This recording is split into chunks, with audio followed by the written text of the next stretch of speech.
Има едно място на този свят, където пролетните мъгли обгръщат зелените върхове, а в долините под тях забравени крале почиват във вечните си покои.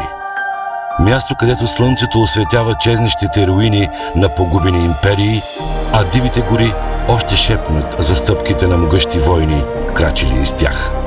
Земя, в чиито недра са скрити златни съкровища, земя на магии, изоставени светилища, на пролетни цветя, на малки потоци, превърнали се в могъщи реки. Място събрало в едно свръхестествена симбиоза на драматизъм, красота и величие. Сред неизбродими планини, плодородни равнини и стръмни брегове, планински селца и градове.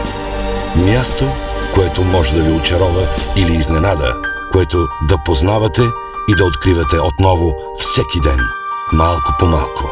Това е България.